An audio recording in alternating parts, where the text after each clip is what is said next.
البدع والأهواء، أهل البدع العقائدية وأهل البدع السياسية. نقول بيننا وبينكم السلف، بيننا وبينكم الكتب.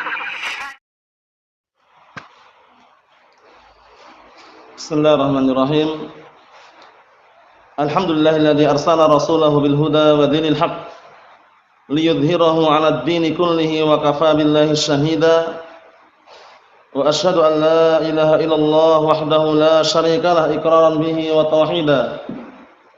وأشهد أن محمدا عبده ورسوله صلى الله عليه وعلى آله وسلم تسليما مزيدا لا نبي بعده.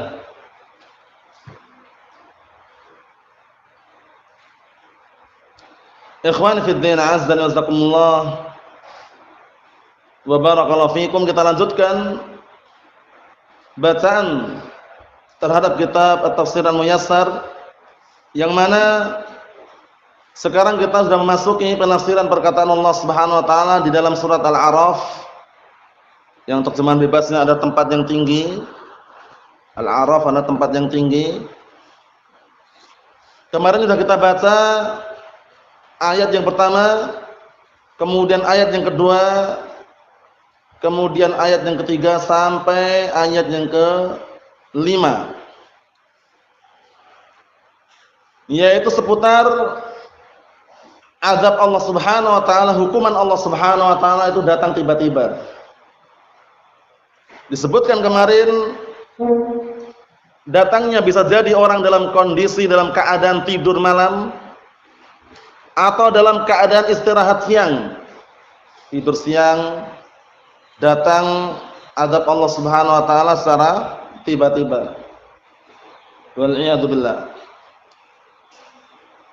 Kemudian ketika mereka ditanya atau ketika mereka mendapatkan azab tersebut, keluhannya tidak ada lain kecuali ucapan, dulu kami berbuat kezaliman. Berarti kezaliman itulah yang perlu kita berhati-hati terhadapnya. Karena kezaliman, barakallahu fikum hafizakumullah, Allah Subhanahu wa taala tidak pernah melupakannya dan tidak pernah membiarkannya. Sebagaimana perkataan Allah Subhanahu wa taala, apa ayatnya itu? Wala tahsabannallaha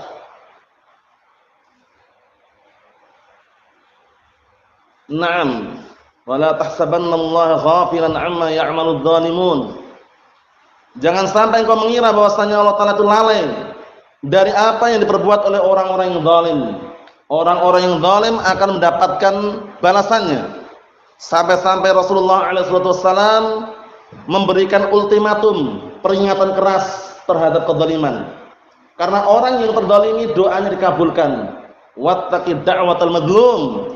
Hati-hati kamu. Hati-hati kamu. Nah, barakallahu fikum. Terhadap doanya orang yang terzalimi, terhadap doanya orang yang terzalimi. Kenapa? Fa inna laisa bainahu wa bainallahi hijab. Laisa bainaha wa bainallahi hijab. Karena sesungguhnya doa orang yang terzalimi dan Allah Subhanahu wa taala itu tidak ada penghalangnya. Antara doa tersebut dan antara Allah Subhanahu wa taala tidak ada penghalangnya. Maksudnya bagaimana? Maksudnya sangat-sangat memungkinkan untuk segera dikabulkan. Wal iyadu billah, hati-hati. Seperti kisah siapa itu? Juraij, yang dipanggil oleh ibunya, "Ya Juraij, ya Juraij, ya Juraij," dipanggil oleh ibunya. Tapi saat itu Juraij salat. Ternyata disebutkan oleh para ulama dalam syarah-syarah mereka, salatnya salat sunnah. Dipanggil ya Juraij, dia malah mengedepankan sholatnya daripada memenuhi panggilan ibunya. Padahal memenuhi panggilan orang tua, ibu terutama, adalah wajib. Sholatnya sholat sunnah, seharusnya dia tinggalkan, dia penuhi panggilan ibunya. Ibunya merasa terzalimi. Akhirnya ibunya mendoakan, "Ya Allah, ya Allah, wahai Rabbku, janganlah engkau biarkan Juraij meninggal kecuali dalam keadaan sudah terfitnah dengan seorang wanita."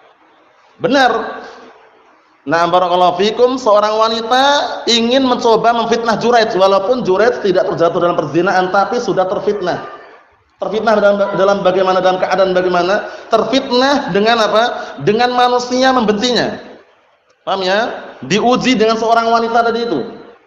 Wanita tersebut awal mulanya ingin menawarkan dirinya berzina dengan siapa? Dengan Juraid. Tapi Juraid tidak mau. Perhatikan baik-baik, simak, dengarkan. Juraid tidak mau, enggan, menolak. Akhirnya perempuan tersebut berzina dengan pengembala kambing. Perhatikan ya, berzina dengan pengembala kambing. Akhirnya hamil, melahirkan seorang anak. Orang-orang masyarakat sekitarnya ribut mereka, ini anak siapa ini? Anak siapa ini? Nah, kemudian perempuan tadi mengatakan, atau ketika masih hamil, siapa yang melakukan perbuatan seperti ini? Nah, barakallahu fi, kemudian dituduhkan kepada Juraid. Juraid lah pelakunya. Juraid pelakunya. Akhirnya mereka marah, dihancurkan tempat ibadahnya Juraid. Syahidnya di sini apa? Doa ibunya dikabulkan.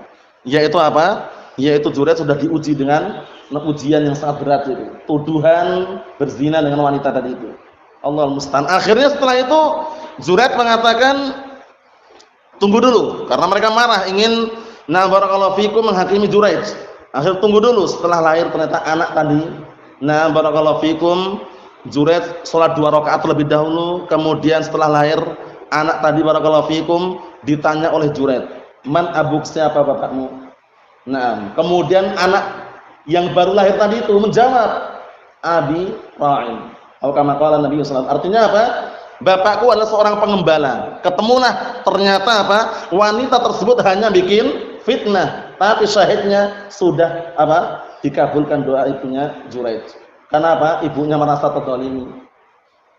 Para ulama beristinbat dengan kisah tersebut bahwasanya kalau kita sholat sunnah kemudian dipanggil oleh ibu kita, "Ya fulan, ya alan," tinggalkan sholat sunnah, penuhi panggilan ibu. Faham ya? Nah, karena apa? Karena itu termasuk fikih yang perlu diperhatikan, karena barakallahu fikum, orang tua mungkin ketika manggil butuh sesuatu, sedangkan birrul walidain adalah perkara yang wajib yang perlu ditunaikan, kan itu. Sampai-sampai hak kedua orang tua itu kan setelah hak Allah Subhanahu wa taala. Ya enggak? Setelah tauhid birrul walidain. Ya enggak? Barakallahu fikum seperti itu. Ikhwani fid din, azza wa jazakumullah. Kita akan lanjutkan pembahasan berikutnya atau ayat yang selanjutnya, yaitu ayat yang ke-6. Qala Allah Ta'ala dari surat Al-A'raf, Allah Ta'ala menyatakan, "Falanas'alannal ladzina ursila ilaihim wa lanas'alannal mursalin." Sungguh kami akan bertanya kepada orang-orang yang telah diutus kepada mereka rasul, dan sungguh kami juga akan bertanya kepada para rasul apakah mereka sudah menyampaikan risalah kami. Maksudnya apa? Dua-duanya akan ditanya. Paham ya? Umat yang di tengah-tengahnya ada rasul ditanya, apa yang dulu kalian tanggapi? Apa yang dulu kalian terima? Apa yang dulu kalian lakukan ketika di tengah-tengah kalian ada rasul mendakwahkan agama tersebut? Paham ya? Mendakwahkan agama tauhid. Kemudian juga para rasul pun ditanya, apakah kalian sudah menyampaikan risalah-risalah kami? Kita lihat tafsirannya. Qala al-mufassirun asbahumullah, falanas'alannal umamal ladzina ursila ilaihimul mursalun. Sungguh kami akan menanyai umat-umat yang telah diutus kepada mereka para rasul, karena di sana ada barakallahu fikum zaman yang kosong dari kenabian dan kerasulan, yang dikenal dengan ashabul fatrah. Paham ya? Ashabul fatrah pendapat yang sahih, nanti ketika di akhirat barakallahu fikum diikutkan dengan anak-anak kecil orang kufar yang meninggal sebelum dewasa. Anak-anak kecil yang meninggal sebelum dewasa, kalau anaknya kaum mukminin, ijma' surga. Paham? Anaknya orang mukminin yang meninggal sebelum dewasa itu ijma', dinukilkan ijma' surga. Tapi kalau anaknya orang-orang kufar bagaimana? Anaknya orang-orang kafir yang meninggal sebelum dewasa, barakallahu fikum, pendapat yang sahih wallahu alam. Pernah kami dapatkan faedahnya dulu ketika belajar di Darul Hadith Dammaj, disampaikan oleh Syekhuna Al-Fadhil Yahya bin Ali Al-Hajuri waffaqahullah, bahwasanya diikutkan dengan ashabul fatrah, yaitu diikutkan dengan orang-orang yang kosong dari zaman kenabian dan kerasulan. Apa itu? Diuji, diperintahkan untuk masuk ke dalam api. Paham ya? Kalau ternyata mereka nurut dan mau, surga jaminannya. Tapi kalau mereka enggan dan tidak mau, wallahu ya'lamu bima kanu amilin. Allah Ta'ala lebih tahu kalau seandainya mereka dulu beramal. Maksudnya apa? Maksudnya balasannya sebaliknya. Paham ya? Ujian, bukan diikutkan bapaknya. Paham ya? Nah, karena ketika anak-anak kecil orang kufar meninggal, kondisinya belum dewasa, sehingga kalau diikutkan bapaknya kurang tepat juga. Faham maksudnya? Nah di sini yang akan ditanya adalah apa? Adalah umat-umat yang di tengah-tengah mereka ada Rasul. Kita lihat lagi. Apa pertanyaannya? Mada adabtum rusulana ilaikum? Apa yang kalian perlakukan? Apa yang kalian jawab? Apa yang kalian tanggapi terhadap utusan-utusan kami yang kami utus kepada kalian? Maksudnya kalian tuh memenuhi panggilannya atau tidak? Memenuhi dakwahnya atau enggak? Itu loh maksudnya. Nah, barakallahu fi, kita lihat sini. Walanas'alannal mursalina an tablighihim li salati rabbihim. Dan sungguh kami juga akan bertanya kepada para rasul. Kami akan bertanya kepada para rasul mengenai apa? Mengenai tentang apakah mereka menyampaikan risalah-risalah Rabb mereka. Nah, barakallahu fikum, seperti itu. Jadi Allah Ta'ala akan bertanya kepada para rasul tentang apa? Tentang penyampaian mereka terhadap risalah-risalah Allah Subhanahu wa taala. Sampaikan atau tidak? Nah, barakallahu fikum, seperti itu. Allahul musta'an. Wa amma ajabathum bihi umamuhum, dan juga akan kami tanya tentang apa yang telah diterima oleh umat-umat mereka. Maksudnya dua pertanyaan ini. Umatnya juga ditanya tentang apa? Perilaku perbuatan mereka ketika diutus di tengah-tengah mereka Rasul. Kemudian juga para Rasul ditanya tentang apa? Perbuatan para Rasul tersebut menyampaikan risalah Rabb mereka atau tidak. Paham ya? Nah, barakallahu fiik. Ayat yang berikutnya, ayat yang ke-7. Qala Allah Ta'ala menyatakan, "Falanaqussanna 'alaihim bi'ilm wa ma kunna ghaibin." Sungguh kami akan menceritakan tentang keadaan mereka dengan ilmu kami. Dan dahulu atau dan sungguh kami adalah apa? Adalah zat yang tidak terluputkan. Maksudnya zat yang senantiasa tahu. Paham ya? Nah, barakallahu fikum, zat yang tidak pernah menghilang. Yaitu maksudnya Allah Ta'ala mengetahui segala suatu keadaan-keadaan yang ada. Allah Ta'ala tidak pernah apa? Terluputkan. Tahu semuanya. Kita lihat tafsirannya. Qala al-fasirun asbahumullah falanaqussanna 'alal khalqi kullihim ma 'amilu bi'ilmin minna li'a'malihim fid dunya fima amarnahum bihi wa ma nahaynahum anhu. Perhatikan di sini, sungguh kami akan memberitakan, mengkisahkan kepada makhluk semuanya terhadap apa yang mereka dulu kerjakan dengan apa? Dengan ilmu dari kami, maksudnya pengawasan Allah Subhanahu wa taala. Terhadap apa? Amalan-amalan mereka di dunia. Fima amarnahum bihi, yang berkaitan dengan perkara-perkara yang kami perintahkan mereka dengannya.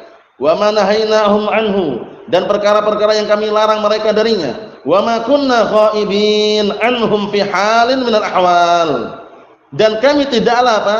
Tidaklah terluputkan. Tidaklah barakallahu fikum lalai dari apa? Keadaan-keadaan yang ada. Maksudnya dari suatu keadaan atau keadaan-keadaan yang ada, Allah Ta'ala tidak pernah lalai dan tidak pernah terluputkan. Semuanya Allah Ta'ala tahu. Paham ya?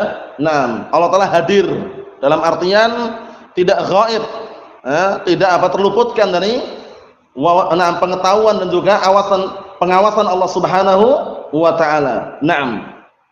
Kemudian ayat yang berikutnya, qala Allah Ta'ala menyatakan, wal waznu yawma idzinil haqq faman thaqulat mawazinuhu faulaika humul muflihun. Ayat yang berikutnya, wa man khaffat mawazinuhu faulaika alladziina khasiru anfusahum bima kanu biayatina yadhlimun.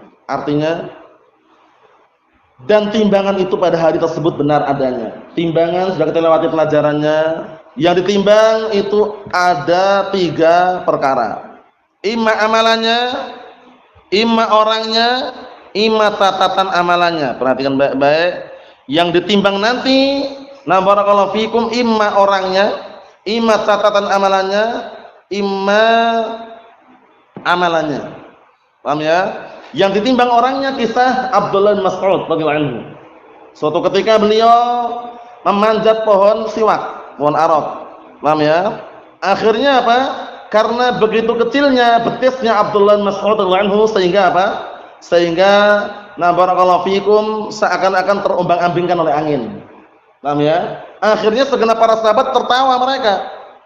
Setelah tertawa, Rasulullah SAW tanya, "Kenapa kalian tertawa?" "Ya Rasulullah, tidaklah kami tertawa melainkan karena melihat kedua betisnya Abdullah bin Mas'ud begitu kecilnya." Akhirnya Rasulullah SAW mengatakan, "Walladzi nafsi biyadihi, demi zat yang jiwaku berada di tangannya, lahuma asqalu fil mizan min jabal Uhud." Sungguh kedua betisnya Abdullah bin Mas'ud lebih berat di timbangan kelak daripada Jabal Uhud. Bayangkan. Berarti kan orangnya. Paham ya? Naam.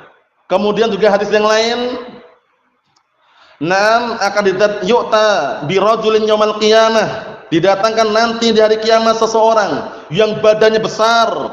Paham ya? Tapi ternyata apa? Dia tidak ada nilainya sedikit pun di hadapan Allah Taala. Nah, barakallahu fikum, tidak pula apa? Naam seberat sayap nyamuk. Paham ya? Tidak ada. Paham ya? Naam timbangannya kosong. Tidak ada nilainya. Berarti orangnya. Kalau lembaran amalan, catatan amalannya, hadis bitaqah. Hadis bitaqah yang sering antum dengar, suatu ketika orang tersebut ditampakkan di hadapannya, diperlihatkan 99 catatan kejelekan. 99, nah barakallahu fikum, catatan kejelekan, masing-masing catatannya sejauh mata memandang. Orang itu pasrah sudah, takut akan diadab oleh Allah Subhanahu wa taala. Ternyata dia punya bitaqah. Punya kartu. Bertuliskan apa? La ilaha illallah. Paham ya? Setelah kartu tersebut diletakkan di anak timbangan, kemudian kejelekan, kejahatan, dosa yang tercatat 99 catatan tadi itu diletakkan dalam anak timbangan. Akhirnya apa? Malat bihinna la ilaha illallah. Ternyata kalimat la ilaha illallah yang tercatat dalam kartu tersebut, barakallahu fiik, lebih berat. Masya Allah, timbangannya di hadapan Allah Subhanahu wa taala. Yang ketiga, yang ditimbang itu amalannya. Paham ya? Amalannya. Hadis Abi Hurairah muttafaqun alaih, kalimatan khafifatani 'ala lisan, saqilatani fil mizan, habibatani ila rahman, subhanallahi wa bihamdihi subhanal azim. Itu berarti amalannya ya. Dua kalimat yang berat di timbangan, ringan di lisan, dicintai oleh siapa? Ar-Rahman, Allah Subhanahu wa taala. Apa dua kalimat tersebut? Subhanallah wa bihamdihi subhanallahil azim. Subhanallahil azim. Paham ya? Dua. Kita lewati pembahasannya ya, dari tiga yang ditimbang. Timbangan itu benar adanya. Kita lihat. Wal waznu yauma idzinil haq faman saqulat mawazinuhu, dan maka barang siapa yang berat timbangan kebaikannya, faulaika humul muflihun, maka mereka adalah orang-orang yang beruntung. Wa man khafat mawazinuhu, dan barang siapa yang ringan timbangan kebaikannya, lebih berat timbangan kejelekannya, faulaika alladzina khasiru anfusahum, maka mereka adalah orang-orang yang rugi terhadap diri mereka. Bima kanu bi ayatina yadhlimun, disebabkan karena apa? Mereka meninggalkan dan mereka tidak mengimani terhadap ayat-ayat kami. Kita lihat tafsirannya. Qala al-mufassirun asabahumullah wa waznu a'malin nas yaumal qiyamah yakunu bimizanin haqiqi. Perhatikan ini. Dan timbangan amalan-amalan manusia nanti di hari kiamat itu terjadi dengan apa? Timbangan yang hakiki. Paham ya? Yang tidak ada tidak ada seorang pun yang mengetahui kadar dan ukurannya kecuali Allah Subhanahu wa taala. Besar kecilnya yang tahu hanya Allah Subhanahu wa taala. Bil adli wal qisti, dengan timbangan keadilan, dan juga barakallahu fikum, keadilan. Al qist dengan al adl itu sama ya. Barakallahu fikum, ditimbang dengan timbang keadilan. Tidak mendolimi, tidak juga barakallahu fikum, bertindak melampaui batasannya. Semua ada balasannya. Alladzina dzulma fihi, ya kan? Yaitu ditimbang dengan timbangan keadilan dan juga timbangan kejujuran yang tidak ada di situ kedzaliman sedikit pun. Paham ya? Nah, sekecil apapun amalan akan dibalasi. Paham ya? Akan dibalas oleh Allah Subhanahu wa taala. Sekecil apapun amalan akan dibalas oleh Allah Subhanahu wa taala. Kalau amalannya baik, balasannya baik. Kalau amalan jelek, balasannya pun juga jelek. In khairan fa khairun wa in syarran fa syarrun. Apabila amalannya baik, balasannya pun juga baik. Apabila amalan jelek, balasannya pun juga jelek. Paham ya? Man yazra' yahsud. Barang siapa yang menanam dia akan memanen. Kita lihat lagi. Faman thaqulat mawazinu a'malihi likasrati hasanatih, maka barang siapa yang berat timbangan-timbangan amalannya karena banyaknya amalan kebaikan yang dia lakukan, faulaika humul faizun, maka mereka orang-orang yang beruntung. Masya Allah. Yang berikutnya ayat yang ke-9, wa man khaffat mawazinu a'malihi, dan barang siapa yang ringan timbangan-timbangan amalannya, likasrati sayyi'atihi, karena banyaknya amalan-amalan kejelekan yang dia lakukan, faulaika humul ladzina adha'u haddahum min ridwanillahi ta'ala, mereka adalah orang-orang yang menyia-nyiakan bagian mereka. Bagian mereka berupa apa? Keridhaan Allah Subhanahu wa taala. Mereka sia-siakan. Bisa babi, sebabnya apa? Perhatikan di situ. Bisa babi tadawuzihim al-hadda. Dengan sebab karena mereka melampaui batas. Dengan kedzaliman maksudnya. Dengan apa? Bentuk pelampauan batas mereka bi juhdi ayatillahi ta'ala wa adamil inqiyat laha. Dengan apa? Nah, barakallahu fikum, perbuatan mereka menentang ayat-ayat Allah taala dan tidak mau tunduk terhadapnya. Ini kedzaliman. Allah musta'an. Jadi amalan-amalan nanti akan menjadi patokan dan juga sandaran. Nah, barakallahu fikum, kalau amalannya baik, dia pun juga akan apa?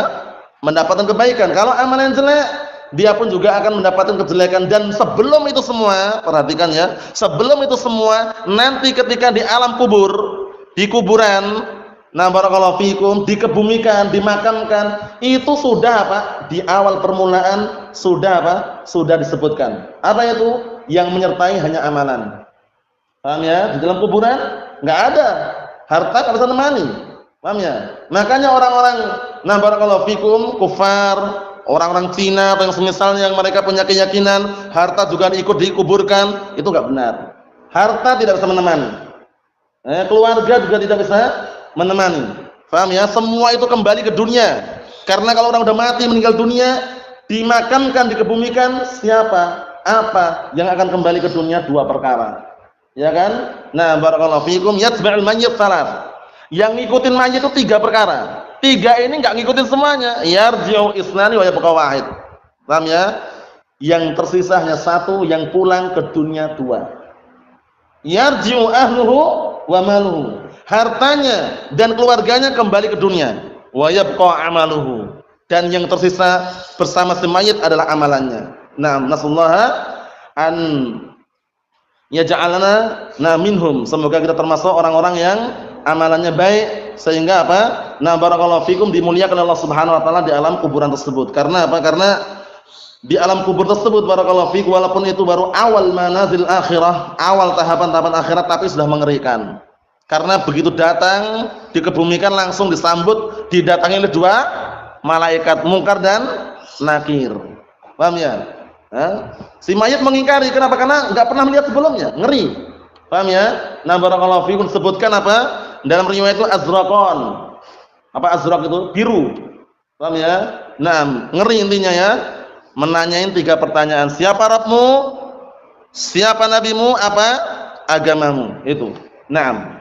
Jadi amalan sangat menentukan sekali ya. Nah, semoga kita termasuk orang-orang yang ditutup dengan apa? Amalan yang baik, husnul khatimah. Naam. Kita lihat lagi ayat berikutnya. Qala Allah Ta'ala menyatakan ayat yang ke-10, wa laqad makkannakum fil ardi wa ja'alna lakum fiha ma'ayish qalilan ma tashkurun. Dan sungguh kami telah menjadikan kalian tempat tinggal di muka bumi ini. Paham ya? Nah, maksudnya apa? Maksudnya Allah Ta'ala menciptakan kita bertempat tinggal di muka bumi ini. Sekaligus apa? Wa ja'alna lakum fiha ma'ayish. Dan kami jadikan untuk kalian apa? Nah, barakallahu fikum, sarana-sarana yang bisa jadikan apa? Untuk menyambung kehidupannya. Ma'isyah, tempat-tempat apa? Yang bisa, nah barakallahu fikum, membantu untuk orang hidup di situ. Makanan, minuman, paham ya? Semuanya Allah Ta'ala siapkan. Qalilan ma tashkurun, tapi sedikit sekali kalian mau bersyukur. Maksudnya sudah dikasih kenikmatan, tidak bersyukur kepada Allah Ta'ala. Padahal kalau seorang hamba semakin bersyukur, nikmat akan semakin ditambah oleh Allah Subhanahu wa taala. In syakartum la azidannakum wa la in kafartum inna 'adzabi lasyadid. Jika kalian bersyukur, niscaya akan aku tambahkan kenikmatan untuk kalian, dan jika kalian kufur, ketahuilah azabku sangat pedih. Bersyukur ditambah, paham ya? Kufur dicabut oleh Allah Subhanahu wa taala. Ingat kisah yang sering kita ulang-ulang. Penduduk kampung yang semula tenang, tentram, langgeng, rezeki dari seluruh penjuru, bayangkan. Sebabnya karena kufur nikmat dicabut oleh Allah Subhanahu wa taala, wal iyad billah. Yaitu perkataan Allah Subhanahu wa taala, wa daraballahu mathalan qaryatan kanat aminatan mutmainnah ya'tiha rizquha raghadan min kulli makan. Bayangkan, ini awal permulaan. Sungguh Allah Ta'ala telah memberikan permisalan suatu kampung yang penduduknya tenang, tentram, langgeng. Datang rezekinya dari seluruh tempat. Masya Allah. Tapi ingat, di akhir kemudian justru mereka tidak bersyukur. Kufur kepada Allah SWT.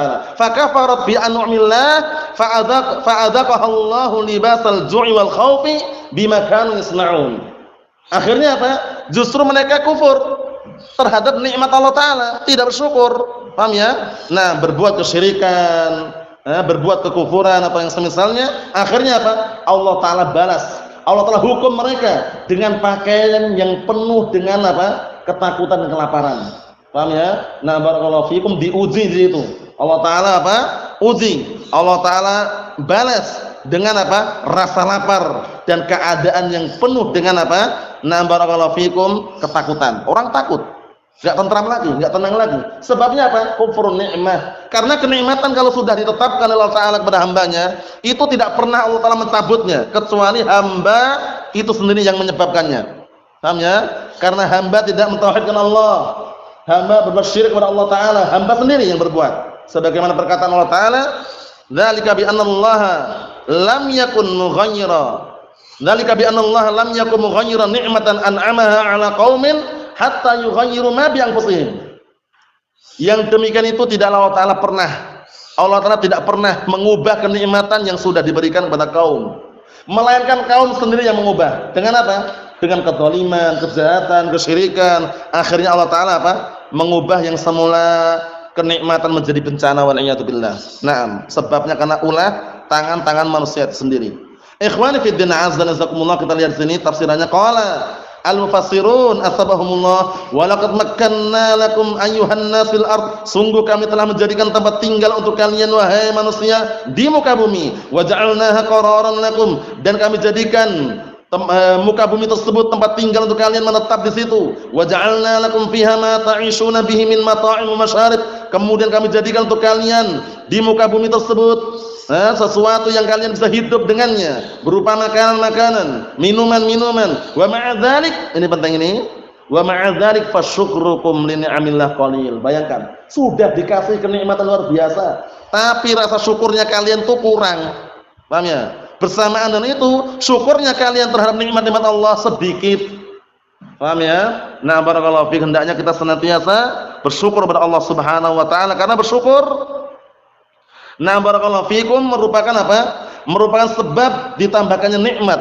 Paham ya? Orang bersyukur itu merupakan sebab ditambahkannya nikmat oleh Allah Subhanahu wa taala. Yang terakhir, qala Allah Ta'ala menyatakan ayat yang ke-11, wa laqad khalaqnakum tsumma sawwarnakum tsumma qulna lil malaikati isjudu li adam fasajadu illa iblisa lam yakum minas sajidin. Dan sungguh kami telah ciptakan kalian, kemudian kami membentuk kalian dengan bentuk yang paling baik. Kemudian kami katakan kepada para malaikat, dan sebutkan sini, nah barakallahu fikum, maksudnya apa? Maksudnya Allah Subhanahu wa taala menciptakan kita semuanya, nah barakallahu fikum, dengan diciptakannya awal mulanya apa? Nah, asal usulnya adalah Adam alaihissalam.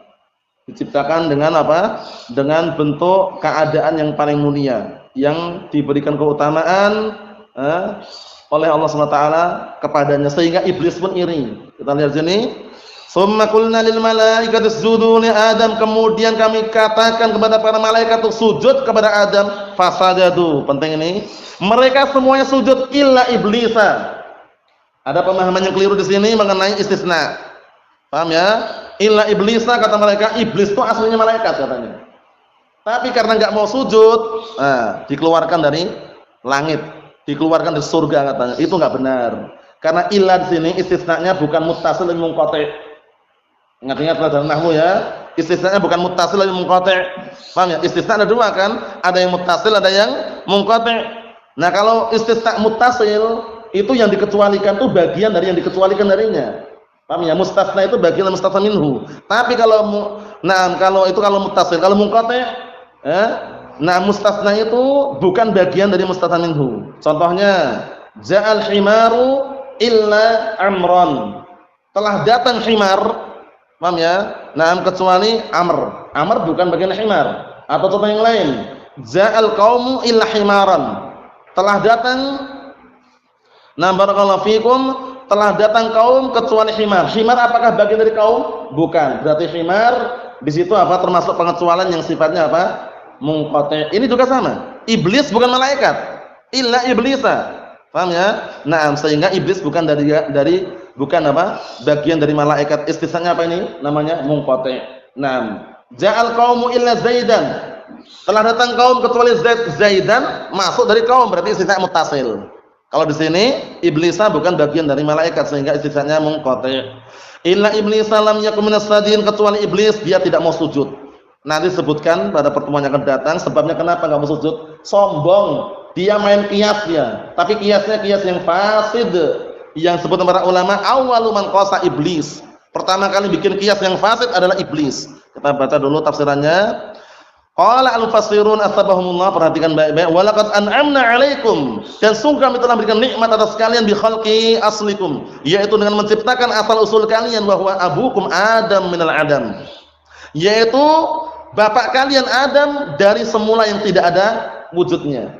Diciptakan kemudian Allah Ta'ala mewujudkan Adam alaihissalam. Tsumma sawwarnahu ala hayatihi al-mubdalah. Kemudian kami ciptakan Adam alaihissalam dan kami bentuk dia dengan bentuk keadaan yang diberikan keutamaan ala katsirin minal khalqi, atas kebanyakan dari makhluk Allah Subhanahu wa taala. Tsumma amarna malaikatana alaihi wassalatu wassalam bisujud lahu. Perhatikan ini. Kemudian kami perintahkan malaikat-malaikat kami untuk sujud kepadanya ikraman wa ihtiraman wa idharan li fadli Adam. Perhatikan tujuannya ini sebagai bentuk pemuliaan, memuliakan dan menampakkan terhadap keutamaan Nabi Adam alaihissalam. Fasajadu jami'an. Mereka semuanya sujud, para malaikat semuanya sujud mereka. Sujud kepada siapa? Adam alaihissalam. Lakinna iblisa, akan tapi iblis alladzi kana ma'ahum, tapi iblis yang waktu itu bersama mereka bukan malaikat ya, bukan berarti malaikat ya. Lam yakun minas sajidin li Adam, mereka bukan termasuk makhluk-makhluk yang sujud. Mereka bukan termasuk makhluk-makhluk yang mau sujud kepada Adam. Kenapa sebabnya enggak mau sujud? Hasad, iri. Sebabnya karena iri terhadap Adam ala hadzal takrim al-azim. Iri kepada Nabi Adam alaihissalam terhadap terhadap pemuliaan yang agung ini. Mereka enggak mau, iblis enggak mau. Sebagaimana ayat yang akan datang, alasannya apa? Aku lebih baik daripada Adam. Apa sebabnya? Kok mengatakan lebih baik? Engkau menciptakan Adam dari tanah, sedangkan engkau menciptakan aku dari api. Ya, kias yang fasid. Iblis mengatakan api lebih baik daripada tanah, padahal lebih baik mana? Naufal, tanah sama api lebih baik mana secara zahirnya? Tanah. Kenapa kok lebih baik tanah? Api, antum mau masak Indomie pakai api enggak? Ayo lah. Bikin teh, masak air dulu pakai api juga. Subhat. Paham ya? Gimana kira-kira Naufal? Lebih baik tanah atau api? Iblis mengatakan, pakai kias yang fasid ini, iblis mengatakan aku lebih baik dari Adam. Karena engkau menciptakan aku dari api, sedangkan engkau menciptakan Adam dari tanah. Iblis mengatakan, seakan-akan mengatakan api lebih baik daripada tanah. Yang tepat lebih baik mana, api dan tanah? Tetap tanah. Antum masak pakai tanah? Antum masak Indomie pakai apa? Api. Lebih baik mana berarti? Api lah, Mas. Nah. Coba Ahmad dikondisikan. Lebih baik mana, tanah atau api? Tanah. Kenapa? Kenapa? Tanah kenapa? Karena sifatnya apa? Api sifatnya merusak ya, na'am. Api sifatnya merusak, membakar, merusak intinya api. Identiknya seperti itu. Kalau tanah, setelah turun hujan ngapain? Setelah turun hujan atau yang semisalnya menumbuhkan tumbuh-tumbuhan dengan izin Allah Subhanahu wa taala. Paham ya? Itu yang dijelaskan oleh para ulama bahwasanya qiyas yang dipakai iblis itu qiyas yang fasid sampai disebutkan awwalu man qasa iblis. Pertama kali yang bikin qiyas yang fasid adalah iblis, laknatullah alaih. Wallahu a'lam bissawab. Nasallahu alaihi wasallam. Walhamdulillahirabbil alamin.